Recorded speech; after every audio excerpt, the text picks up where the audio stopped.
24 दिनों से भूख हड़ताल पर बैठे सामाजिक कार्यकर्ता सोनम वांगचुक को लेकर दिल्ली हाई कोर्ट ने बड़ा फैसला सुनाया है।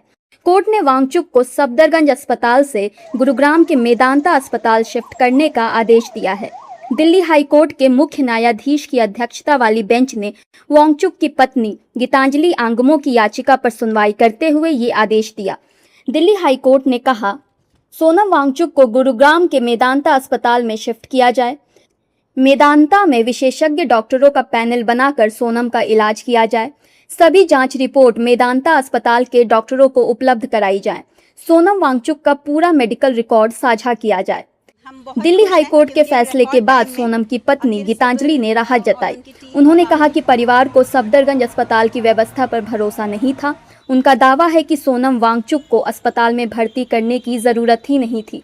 साथ ही उन्होंने वांगचुक को आईसीयू में रखने के पीछे की मंशा पर भी सवाल खड़े किए।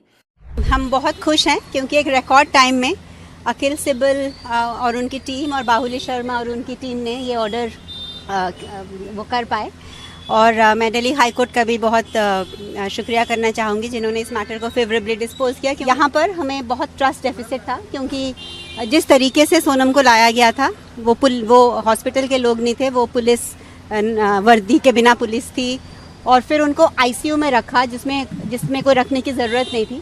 पहली बात तो हॉस्पिटलाइजेशन की ही ज़रूरत नहीं थी क्योंकि ये जो मॉनिटरिंग है ये जंतर मंतर साइड से 20 दिनों से हो रही थी और वो ठीक ठाक चल रही थी, कोई ज़रूरत नहीं थी हॉस्पिटलाइजेशन की। और ऊपर से आईसीयू में भी रखने की ज़रूरत नहीं थी।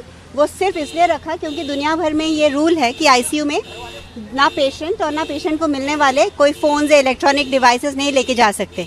तो एक तरह से ये जैसे उनको डिटेन किया गया था ताकि वो किसी के साथ कांटेक्ट ना कर सकें। इसके अलावा गीतांजलि ने कहा कि सीजेपी कार्यकर्ताओं पर लाठीचार्ज के विरोध में सोनम वांगचुक ने अपना अनशन जारी रखने का फैसला किया है।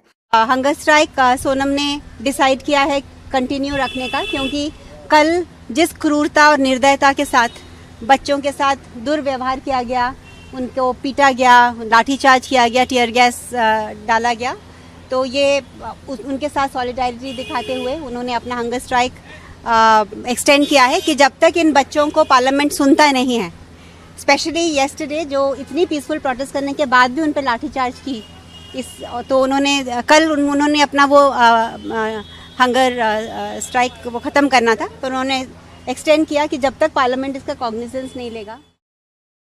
सोनम वांगचुक की पत्नी ने अपनी याचिका में आरोप लगाया था कि उन्हें उनकी इच्छा के खिलाफ सफदरगंज अस्पताल में रखा गया है और परिवार को सरकारी चिकित्सा व्यवस्था पर भरोसा नहीं है।